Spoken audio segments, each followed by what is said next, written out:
We have layoffs and drama hitting the IRS. And it's not just about terminations, it's also a battle over your tax data. What does all this mean? Let's get into it. The IRS is planning to fire over 6,000 people today.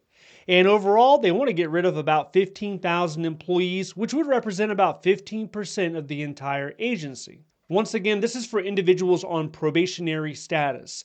What makes this situation unique is we're in the middle of tax season right now. So they say they want to cut 15,000, but that doesn't account for attrition. So when you factor in attrition, people retiring, people just doing normal churn, normal turnover, when you look at it like that, it's more like 20% of the agency. In Kansas City, the way it works is they'll collect your badge and walk you out. Employees at other agencies, they've only been given 1 hour to get the information they need off their system and pack up their belongings and leave the building. This decision comes from the White House's push to cut overall government spending. This tax season should see well over 140 million expected returns. We could see an increase in delays, errors, and a whole lot of frustration. But even with no reductions, the IRS, they still make a lot of errors every single year. Back in 2023, they announced they made millions of errors, but this isn't going to help. Remember, we're talking about two main categories of people. The individuals on probation, they had 1 or 2 years of experience, so they were probably doing customer support, maybe the initial processing. The other category of employees you're losing are the senior employees, the ones that are retiring. They are the ones that are taking institutional knowledge with them. Not everything makes its way into an SOP handbook, so you're going to be losing a lot of that experience in the middle of a tax season. In addition to that, we have DOJ pushing hard for access to the IRS's most confidential data systems. We're talking about your tax records. We're talking about your social security number. Now, the big concern here isn't that Elon Musk is going to misuse your information. He was leading PayPal not too long ago, so if he was going to do something crazy, he would have done it back in PayPal. But what we're talking about is not having the appropriate safeguards in place and having a data leak or a data breach or someone being careless with the data. Now, he's a billionaire. He probably doesn't want to know how much money you have in your account or even how much money you're paying in taxes, but he's probably not the one actually looking through these systems. His engineers are. Historically, this level of access, it was restricted to career IRS staff. Not even the political appointees could gain access. This move has sparked controversy. Now, I believe the reason why political appointees were never given access is by the very nature of their job, they're temporary. So every 4 years, or even sooner in some situations, the political appointees, they're rotating out. They're going to jump back into the private sector, or they're doing something different. They're temporary. They're not staying in the government for long. That might be one of the reasons. Another reason is usually it's the technician.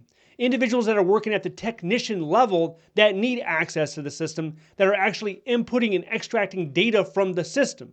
But the White House is arguing that DOJ needs access so they can root out the fraud and abuse. This is despite GAO, OIG doing it. There's an office in the IRS called the CI, the Criminal Investigation Office. They do the same thing. And every year, there are people that are trying to defraud the government. Billions of dollars. I believe it was $37 billion last year. And as long as there's a government program, there will be a group of people trying to exploit that program. And what's really alarming is a lot of times it's people that aren't even in this country. They're international. They're in different countries in Eastern Europe, in Russia, trying to exploit the system, trying to pull money out of the system. One tax analyst said cutting staff while trying to increase oversight seems like a contradiction. To be transparent about the IRS's size, it is at a historic level. There are around 100,000 employees right now. In 2001, they were at 93,000. But the last term of President Obama, it started to shrink. And in President Trump's first term, it shrank all the way down to 62,000 employees. That was in 2018. So I wanted to see if there's any correlation between the workforce size of the IRS and the number of audits that are actually being conducted in the country. So if you look at 2013, that was the point. For the next 5 or 6 years, it went downward. So let's look at the audits. Looking at the data, we can see overall the number of IRS audits has been trending down. It pretty much bottoms out at 2022. So even over the past couple of years, where the IRS's workforce was dramatically increasing, we're still seeing the number of audits going down under President Biden. Now, why would this be? We could look at the time that it takes to hire an internal revenue agent. So for these type of jobs, you need a 4-year degree. Once you get the position, so let's say 4 to 6 months, that's how long it takes to get onboarded and fully in your job. It takes about 4 to 6 months. So internal revenue agent requires an additional 6 months of training. And then after that, you are essentially doing on-the-job training for the next couple of years. So to get someone fully trained up, it could take 2 to 3 years. Is that the reason why that we're seeing a decrease in audits? I don't know. Maybe it is, maybe it isn't. As far as access data, this isn't isolated to the IRS. We're witnessing a trend where government data access is becoming a battleground, from the Social Security Administration to the Department of Treasury. I think another big question on a lot of people's mind is, how does this impact the tax refund? Now, there's a lot of people that already received their refund and they're probably happy with it, but there's other people that are still waiting. And if you haven't even filed your taxes yet, you need to do it digitally. For some reason, there's still 2 million people that are doing it through paper. They're doing it through snail mail. They're mailing it in. And that adds an additional 4 or 6 weeks or even more in some situations.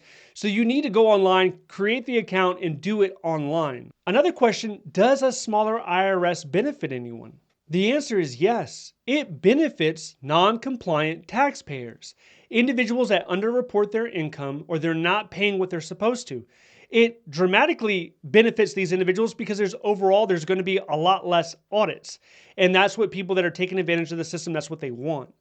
Now, layoffs, they're not just impacting the IRS, they're pretty much impacting every agency to a certain extent. And it's going to develop more into reduction in force, RIFs. Agencies are planning RIFs. That's soon to take shape, I would say, in the next 30 days or so. But with the topic of layoffs, you have to be very careful on who you are laying off. Who are you terminating within these agencies? Recently, there was a mistake. There was over 100 people keeping nuclear weapons safe, warheads safe, and they were terminated. So the government had to scramble to get these individuals back at the agency, and some efforts failed. They couldn't reach these individuals, or they didn't want to come back. So if you want to learn more about that, I want you to check this video out next. If you need a federal resume example, check out the links down below. Thank you so much for watching. I'll see you in the next one.